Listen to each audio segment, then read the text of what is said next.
Welcome to another episode of Bet You Didn't Know. History makers that you may not have thought of.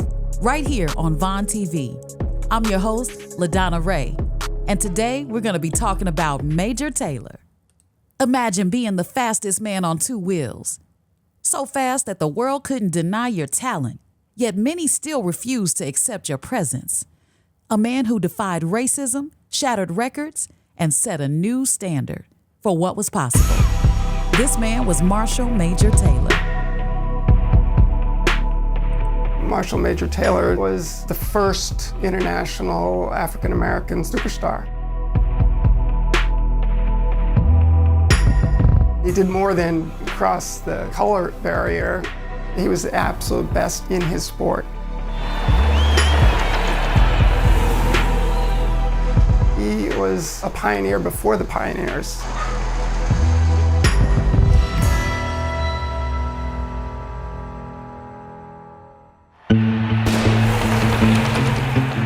The story starts with the six-day race in Madison Square Garden to go from being an amateur cyclist into the world of professional cycling. The six-day race at Madison Square Garden is the most prominent race in the world. It was an endurance event. How far could they cycle in 6 days? You could rest, but if you did rest, others were cycling.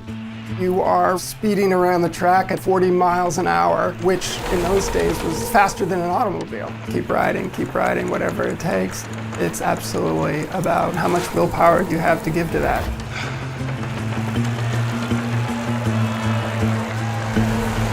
We hit the third turn and the pack thinned out. I felt that if I could stay up near the front, I could make it.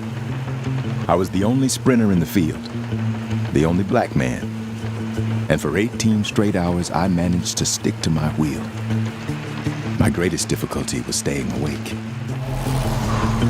24 hours before the main event, the name Marshall Major Taylor is on the lips of many people. The idea of a black man in a white sport, there was a certain amount of dramatic possibility in that. Who is this person and what's going to happen to him in the next 6 days? This was my first attempt at such a distance. The other riders didn't think I'd last. They were matured, developed, used every trick, all their physical force against me. It's not about lasting for 6 days. He goes out too fast. He clocks 300 miles in the first 24 hours, which puts him right up with the leaders. He was about 10 years younger than the average contestant, but it was very important to him to be counted. Marshall Taylor broke down barriers. He changed perceptions. He did something that was unprecedented. We're talking about 30 short years after the abolishment of slavery, being in some of these races where there's no one that looked like him, no one that was from his environment, or no one that understood what it was like to be him. Like, where was your mindset when you made that decision to say, I'm gonna do this? The bike didn't have brakes. If I stopped, I crashed. I had to keep going. I was tired, hungry, my legs were weak, and my mind wandered. Just imagine there's a beacon coming off of your body of discomfort, extreme discomfort. It hurts. That's the point where it's just mental fortitude because your body is rapidly declining. It's the athletes with the mental strength, not necessarily the physical strength, that can do the most. How much can you take? How much can you tolerate? Like anything in life, you have to figure out how to actually do it. For example, I was like, listen, I want to go jump off this bench and do a 180. I can like visualize that and then take my bike and go execute it. And it wasn't easy, it was a learning curve. Fell down a lot of scrapes and bruises. In the latter stages of this race, they're totally delusional. You are literally asleep on your bike. You're not coherent, you're not awake. He had that motivation. I just want to finish.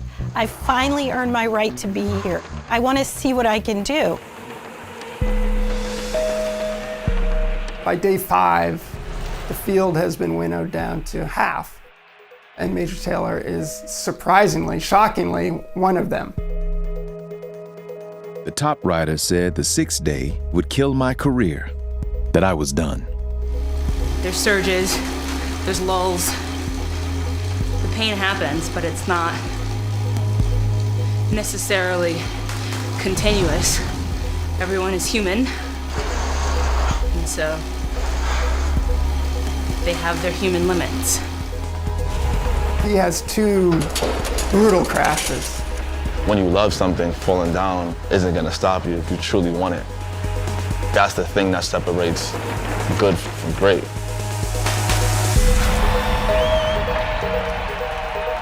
Marshal Major Taylor completed over 17,000 laps, which is roughly the distance between New York and Houston. Taylor finished in 8th place. There's also concern that he's permanently injured, that he will not live to race another day. The track teaches you one thing. It's not where you start, it's where you finish.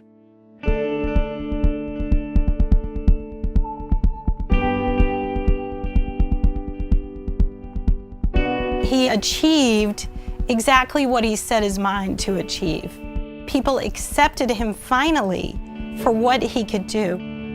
Someone of his stature is at least known in the African American cycling community. There are Major Taylor clubs all around the country. I'm very inspired by what I see.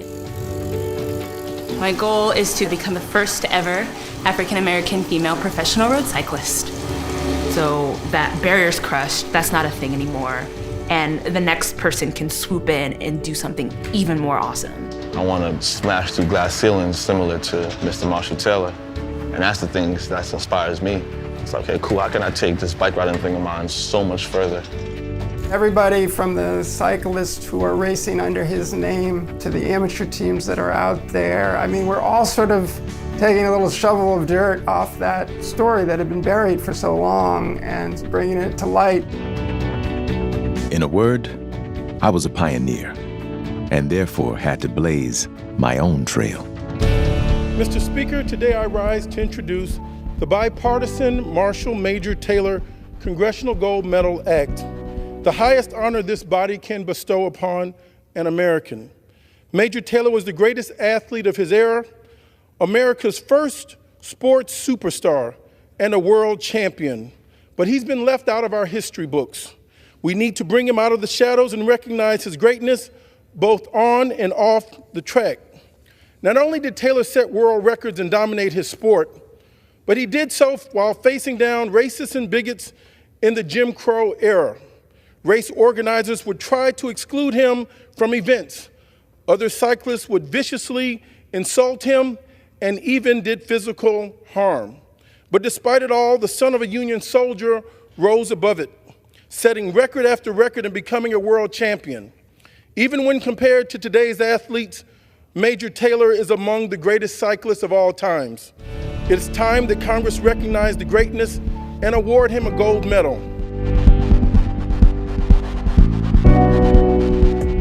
Welcome to another episode of Betcha Didn't Know.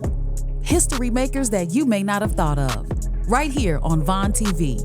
I'm your host, LaDonna Ray. And today we're going to be talking about A. Philip Randolph. He was more than an activist. He was a revolutionary force in labor rights. Focused on the interests and concerns of the African American community. Eventually, he developed into a force for organizing groups of black people. His gift for organizing resulted in the Brotherhood of Sleeping Car Porters and Maids, the first union for African Americans, which resulted in higher wages and better working conditions for the black employees on Pullman trains.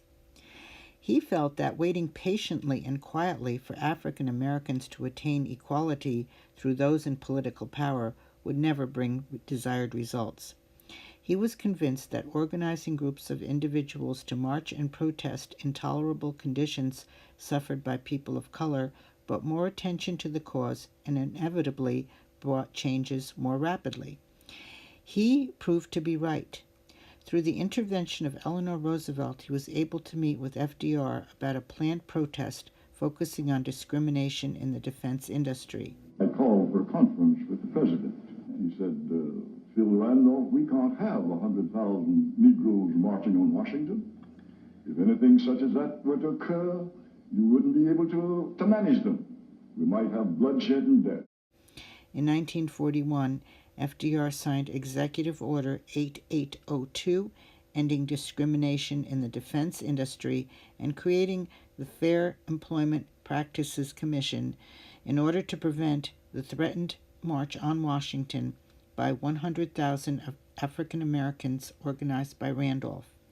In 1963, Mr. Randolph helped organize the March on Washington of 250,000 people, focusing on injustices that African Americans continued to endure.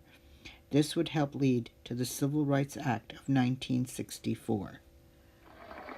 I am happy to join with you today in what will go down in history as the greatest demonstration for freedom in the history of our nation. I think history was written today which will have its effect on coming generations with respect to our democracy, with respect to our ideals, with respect to the great struggle of man toward freedom and human dignity.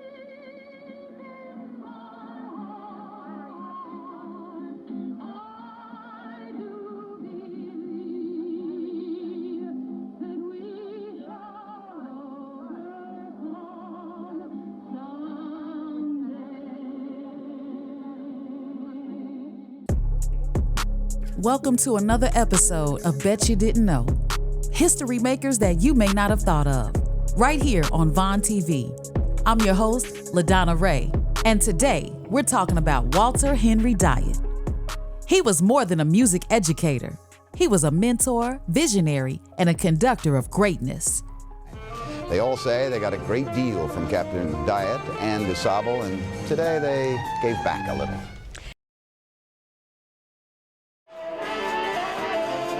These jazz greats gave a concert at DuSable High School in honor of their late teacher, jazz legend Captain Walter Dyett. Today's performance was to teach the students the importance of jazz as an art form.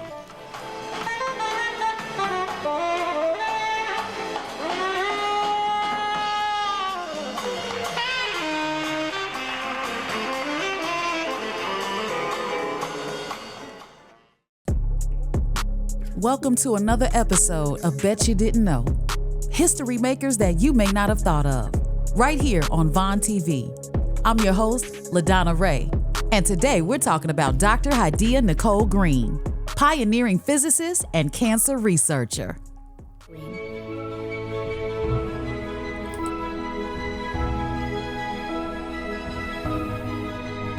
Dr. Hadiya Nicole Green. Dr. Hadiya Nicole Green. This is Dr. Hadiya Nicole Green, the one and only. Dr. Hadiya Nicole Green is on a mission to seek out cancer and destroy it. We can provide a local therapy just at the site of the tumor. It's like using a spotlight to highlight a whole room versus using a laser pointer in a specific location. After a single 10-minute treatment, there's approximately 100% tumor regression over the course of 10 to 15 days. Even though I didn't observe any side effects in mice, we still have to translate it properly for humans. I'm one of less than 100 African American women with a PhD in physics in the United States. I'm working on developing a laser treatment for cancer using nanotechnology and biomedical optics. My aunt, who raised me from age 4, announced that she had what she called woman's cancer. And she said that she would rather die than experience the side effects of chemotherapy and radiation. And I took care of her the last 3 months of her life. 3 months after she passed, my uncle, who raised me, he was diagnosed with esophageal cancer. He went through chemo and radiation, and I took care of him while he was going through his treatments. And I got to see with both of them firsthand the horrors of cancer and the horrors of cancer care. And it was so devastating that it fell on my heart that there has to be a better way. So Dr. Green has 3 degrees in physics. Dr. Green is a superstar. Dr. Green, she just got an amazing $1 million grant for the work she's doing. She's already proving it with mice, and she's gonna move on to human trials. For the loved ones we've all lost, for the families that we can still save. Let's make America the country that cures cancer once and for all.